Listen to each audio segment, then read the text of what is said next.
Hey there, thanks for clicking play. I'm James Harper, and this is Filter Stories, the untold stories hidden in your cup of coffee.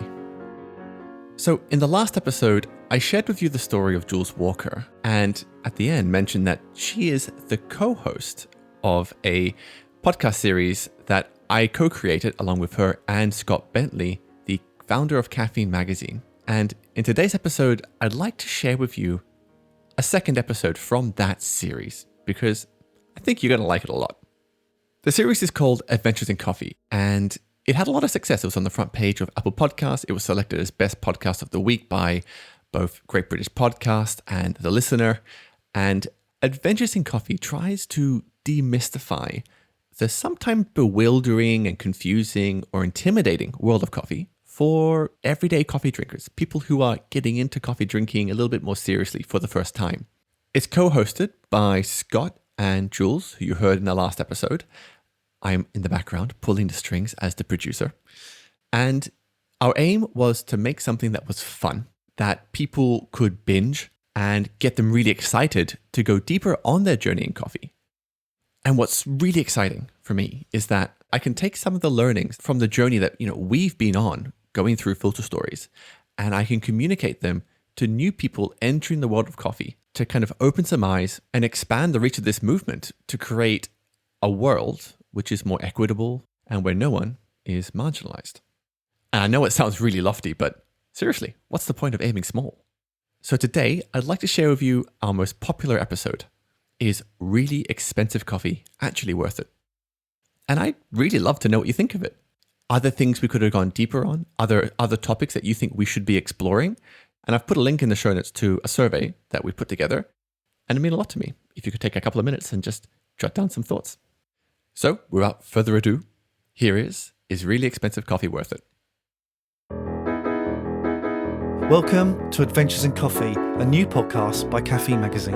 In this 6-episode series, Scott and I are exploring the world of coffee for people who are curious about what's in their daily cup. Because I think we're all becoming much more interested where our food and drink comes from. We decided to make this podcast to demystify some of those things and really still try and keep it fun. So we're going to take you on a journey around the world. We'll speak to experts and answer the questions you've always wanted to ask about your cup of coffee. My name's Scott. I am the founder of Caffeine Magazine, and you know what? I'm a bit of a coffee nerd. And I'm Jules Walker, a very proud East Londoner, a cycling advocate and cycling maven, and your everyday coffee lover. Now, in this episode, we're going to talk about really expensive coffee. Actually, Scott, how much have you spent? What's the most you've spent on a coffee before? I'll be honest with you, I don't really buy coffee. I get most of it sent to me. Oh, but get you. I think the most I've ever spent is like £25 for a bag of coffee. But we're talking more than this, aren't we? We're talking like 3 times that. We're talking like £75 for 100 grams. And, it's a lot of money. And we need to ask the question, is it actually worth it? Or is this all just a massive marketing scam? I mean, the idea for this episode started, Jules, when I believe you gave me a call. Why don't you take us back to that question? Well, I came to you, Scott, because you're the king of caffeine, and I knew that you would be able 100%. To help me out on this. I was on the hunt for an anniversary present for my partner, Ian. So, we've been together for quite some time, and he loves coffee. I love coffee. Win-win situation. I thought to myself, let's just get some, top-end coffee. Mm-hmm. So I'd found the two coffees, which was the Geisha and the Kopi Luwak, but I was looking at paying £75 for either one of them. Ow. That's a lot of money, Jules. It's a lot of money, but it's a lot of love, Scott. Do you think that's why I've been divorced 3 times? I haven't really been divorced at all. Yet. All right then, Scott. How about you quickly explain what Geisha coffee is and what Kopi Luwak coffee is? Okay, so now you might have heard of Civet, or Kopi Luwak as it's also known. It's been in films like The Bucket List. Yeah. It's the kind of coffee that always comes up on those BuzzFeed things like 6 best coffees in the world. They are. And they're always rubbish. No, that's my opinion anyway. It's effectively where these lovely little furry weasel cats chomp on some coffee berries and then poop it out, and someone comes along, scoops it up and sells it to you. So yeah, It's coffee that's come out of a cat's bum. But the other one that we're going to talk about is geisha coffee. Now, if you're from my part of the industry, geisha coffee is this, it's this coffee that is revered. I mean, this is like getting smashed in the face with a bouquet of flowers while simultaneously stuffing your face with a mango salad. Yes. It's quite the image, Scott. It's quite the experience. Okay, Jules, look, let's leave Kopi Luwak to one side for the moment because I've got a lot to say on that, but let's just focus on the geisha. Mm-hmm. And yes, geisha does cost them a lot of money. I mean, recently, a pound of geisha fetched over $1,000 at auction. So I understand that this stuff can be super expensive, but I also don't think it costs that much more than your average coffee to produce. And I argued that marketing hype does actually serve a purpose. There are people out there who want to pay good money for special things for a special occasion. It is a special thing, yeah. But you can get other special flavours. If you want that bouquet of flowers, then go for an amazing Ethiopian. You don't have to spend £75 for a tiny bag. Right, and this is what this conversation took us on, this whole journey, because we both ended up agreeing that if we are going to be convinced by anyone that geisha coffee is actually worth that money, the person that we need to talk to is going to be Rachel Peterson. So she's the co-owner of La Esmeralda, which is the coffee farm that brought geisha to the world stage 20 years ago.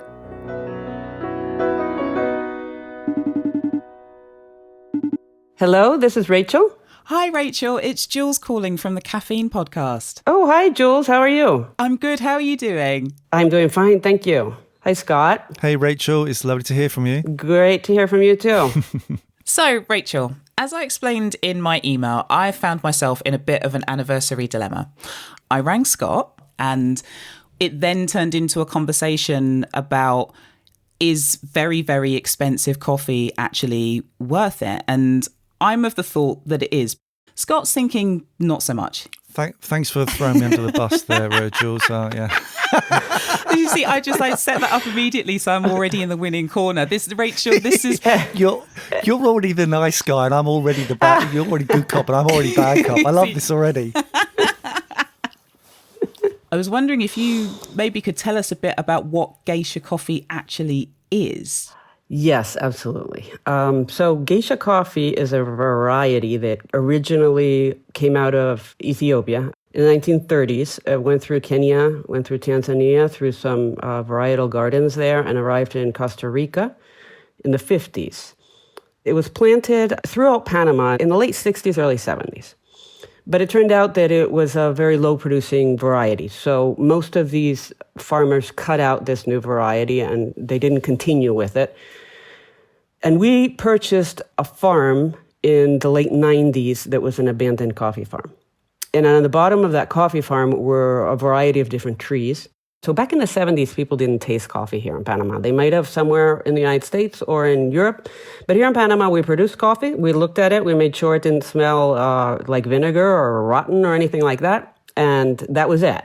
And so my brother had just gotten back from college. He has that same coffee again, and he presents it to Rick Reinhardt, who was here in Panama. Rick Reinhardt, for people who don't know, used to be the executive director of the Specialty Coffee Association. And my brother gave him this coffee, and he said, yeah, definitely put that coffee into the Best of Panama, which is a competition that we have here in Panama to choose the best coffees every year. So in 2004, my brother put it into the Best of Panama, and it was loved overwhelmingly by all of the judges and by everybody, and it was quickly accepted here in Panama as a wonderful variety. When you smell it, after it's roasted and ground, you're going to find just this wonderful, very strong smell of jasmine. But you're also going to find peaches or any type of stone fruit. So the identifying words are going to depend on what part of the world you live in. So in Asia, they always say lychee. It has a lot of lychee in it. All in all, it's a very fragrant, sweet, when it's done well, very structured but complex. It has to have layers to it. I feel like I can taste this coffee already just having this conversation. So you were saying how this geisha blew everyone away when they tasted it at this auction. What happened afterwards? We were hoping for $6 a pound, which we thought was a great price in that time, because at that time, the coffee price was actually not even $1 maybe.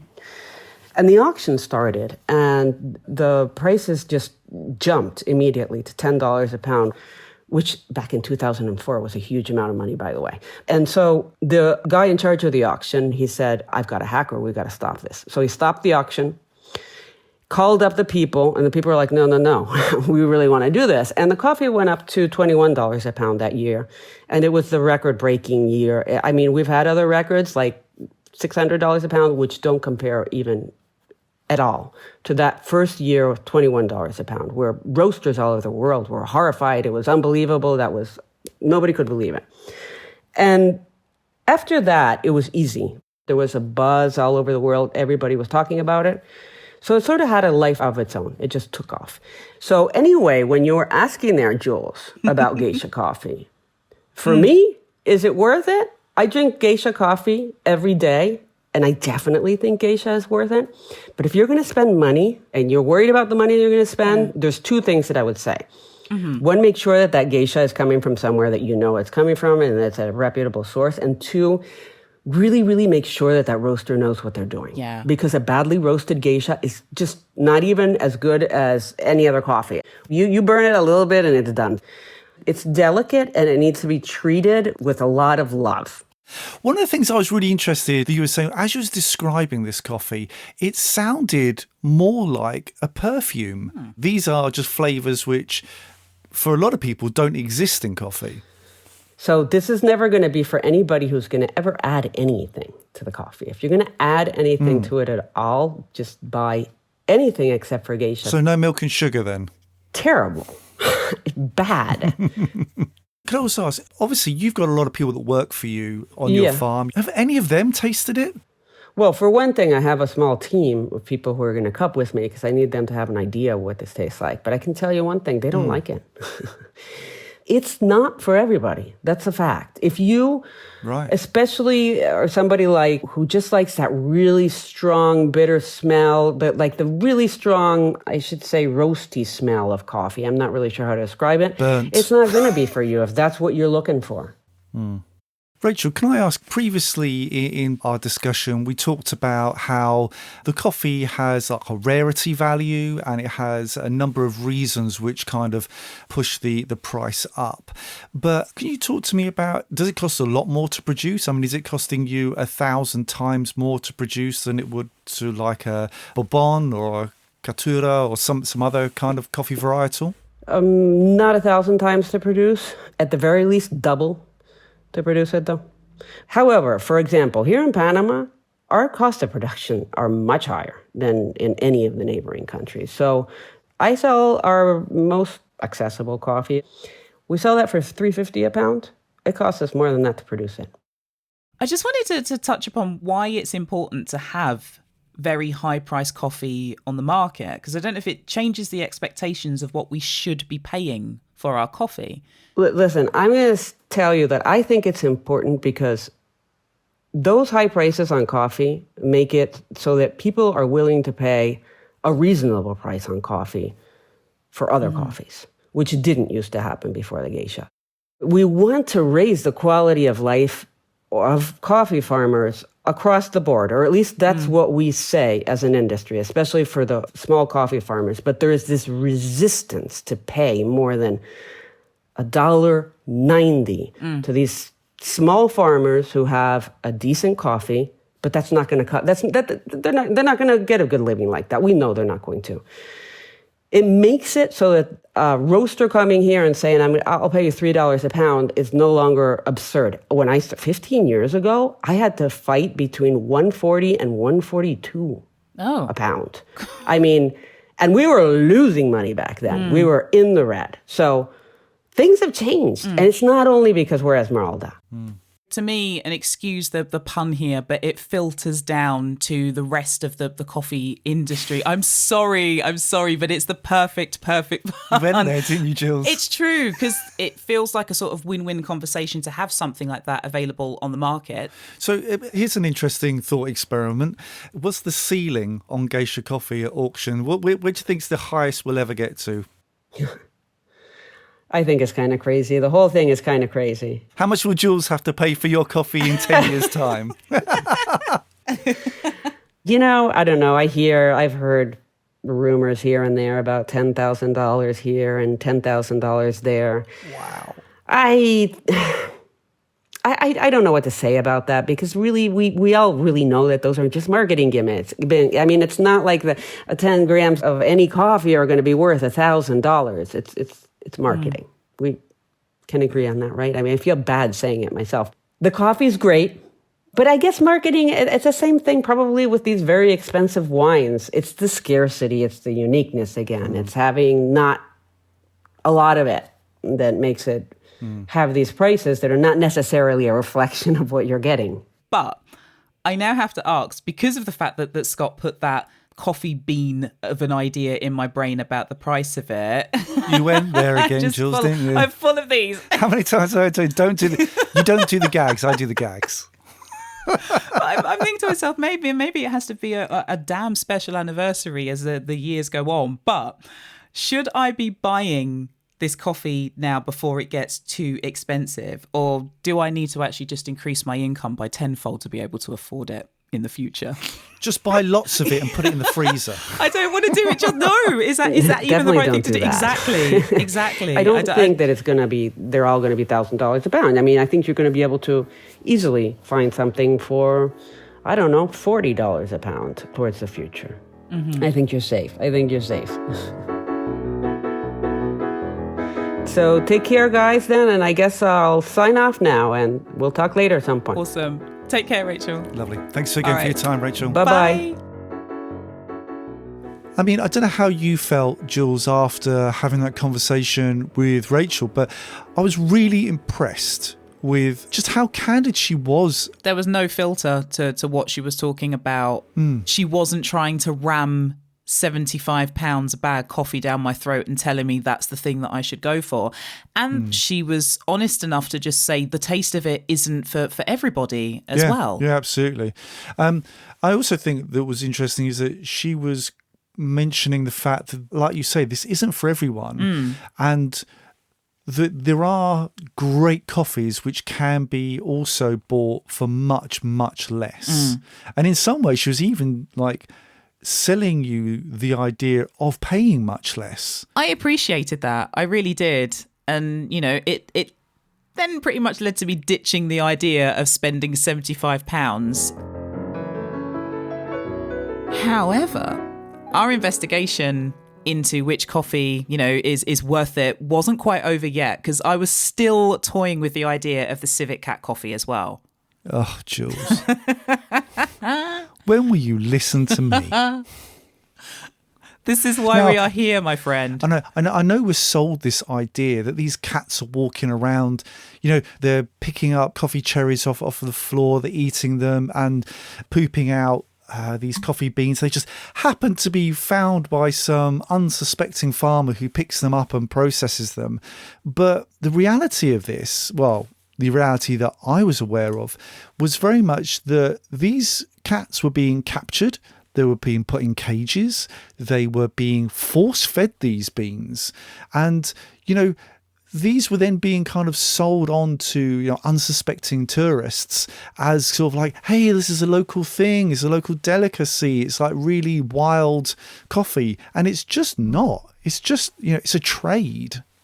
But on the flip side of that, I found websites that told me that there are Civet Cats out there that are roaming free. So they're not in cage, they're not captured, they're not being force-fed the beans, that they're essentially free-range cats. Yeah. They exist. I mean, good point, because I didn't actually know. I am aware of specialty coffee people in the UK who have, a very high presence, as it were, who also say that they have ethically sourced Civet Cat coffee. Right. So I didn't know. I have biased opinions. And I thought the best thing for us to do really was to, arrange that call with Janice Girardi from the Bali Animal Welfare Association and ask her, what's the real story with these cats?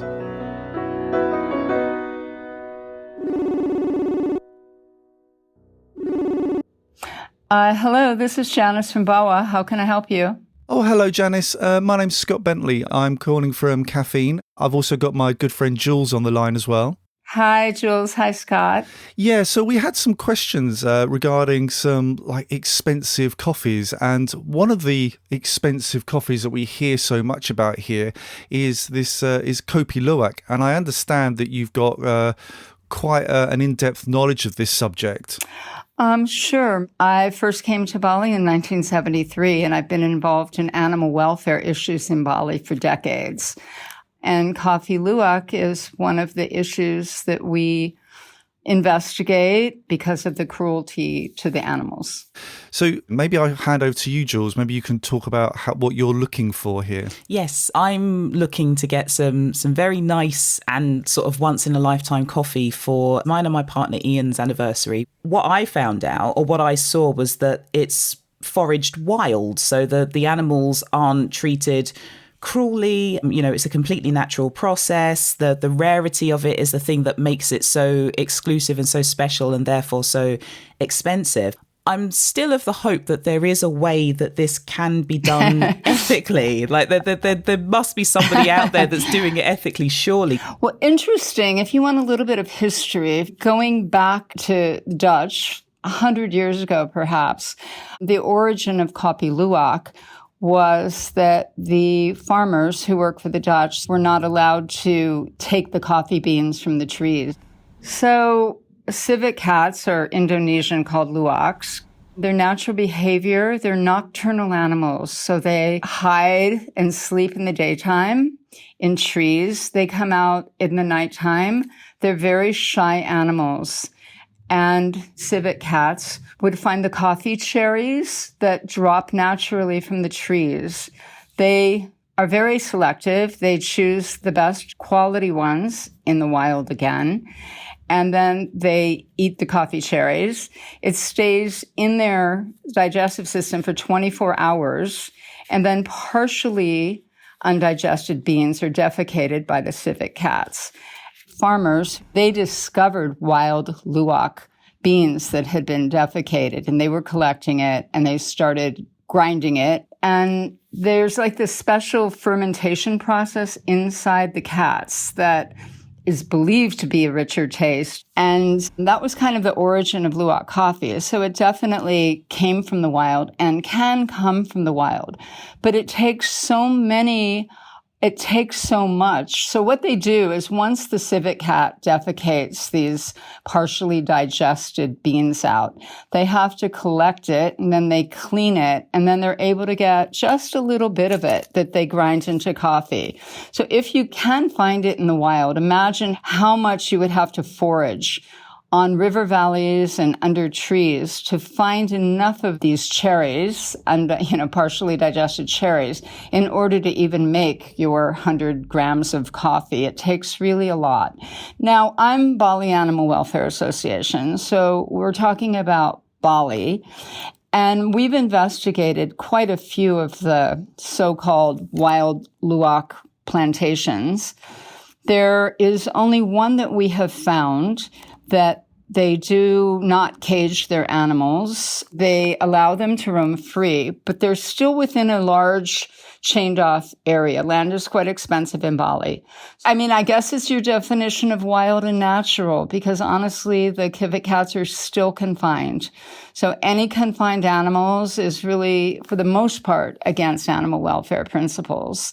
The other thing that's really interesting is I don't even know how you would assure that it was pure, because we talked to a neighbor down the street who had a Kopi Luwak cafe, and he said that he and most of all of the other cafes he knows import the coffee, and they import it from Sumatra or from Java. They know that it's only 20% genuine luwak, and the rest of it is mixed with often quite bad local coffee. So to ensure that you would be buying genuine, pure luwak coffee and that was not cruel to the animal, honestly, maybe you'd have to come to Bali on your honeymoon and I could take you out to river valleys and we could go searching. It might come out cheaper than the 100 grams of coffee. I don't know how to answer that. I mean, I feel for you and I understand it would be something really interesting and unique to have, but that animals that we have seen here in Bali are still confined. And these animals are kept in very small cages for life. They're let out only if the cage absolutely needs to be cleaned. We get calls all the time that, tourists call and say, we were at visiting this luwak plantation and 3 of the animals are really, really sick and their skin is peeling off and you have to come and do something. So we'll go, of course, and we'll negotiate with the owners and we'll usually be given the animals. We'll get them into vet clinics and get them treated, negotiating that we can release them in the wild. But, the next day or next week, they're just captured again back into captivity. Janice, what, in your opinion, do you think is fueling this? Do you kind of trace it back to a specific time from a specific place? Yeah, I would say Bali would be the heart of it, and it was driven by tourism. Right. And for the most part, that's within the last 2 decades. And when I first came to Bali in 1973, I'm old, there was no Kopi Luwak. You'd never heard of Kopi Luwak. And so it only takes one person to invent a novelty and be able to market it well. And then the next person copies it and the next person copies it. North of where I live, there's 50, 60, 70 luwak cafes. Honestly, the only good thing about COVID this year is that most of the luwak, the tourism has closed down, and so most of them are now closed. I suppose the fact that there's been a Hollywood film probably not helped the situation either. Yeah, this is what I was going to say as well, because I got completely sucked in by it, because even the scenes in the film were beautiful, like the beautiful golden siphon. It just kind of proves that marketing is a very strong and potent drug. Absolutely, Jules. And also, I think that it's marketed as the most expensive coffee in the world, perhaps, or one of the most expensive coffees. And people always want that, the glamour, the story to take home.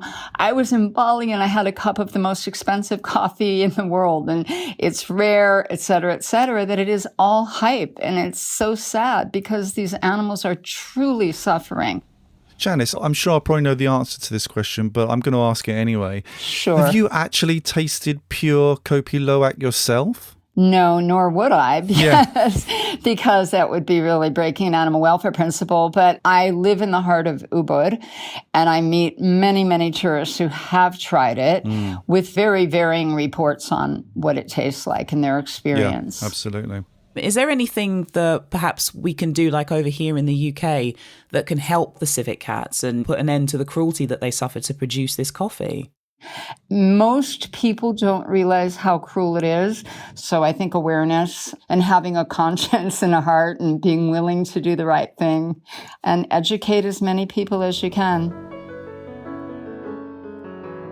Janice, thank you so much for your time. Thank you. Yeah, absolutely. Yeah, thank you. It's been an education, Janice, and I'm now completely reevaluating my coffee choices that I'm thinking champagne or truffles. Yeah, some kind of truffle sauce on something but that's not, rare. Not the Kopi Luwak. Not the Kopi Luwak. But thank you very, very much for interviewing me on the subject and for talking to us. And I'm sure it will help. And we just really appreciate it. Oh, it's an absolute pleasure, Janice. Thank you for your time. Thank you. Okay, bye-bye.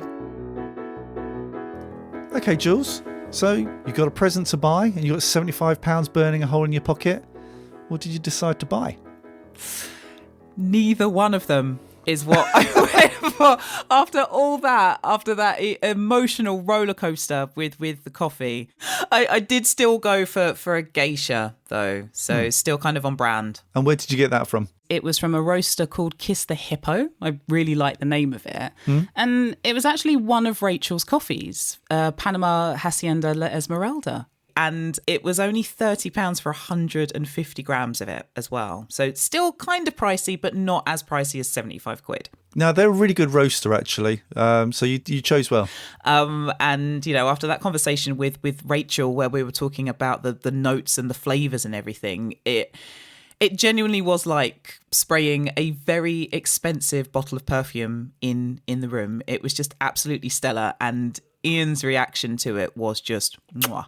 He loved it. Absolutely loved it. Okay, Jules, hang on. Yep, I'm no maths genius, but I work out that's 45 quid left. What did you do with the rest of it? Oh, it's super predictable, but I ended up buying cycling stuff for Ian. Obvs. But, there's still part of me that was quite curious as to what the Kopi Luwak coffee tasted like. But, after everything that I learned about it, it's a no-no in regards to trying it. Yeah, and I don't think you're missing out on an awful lot, to be frank. I've spoken to many people within the coffee industry who over the years have had stories about tasting this, and essentially they're always very underwhelmed. I think there are many, many amazing specialty coffees at very, very reasonable prices, which would outgun this coffee on every occasion. I just don't think you're missing out on anything here. So it's true. You don't have to experience everything in life.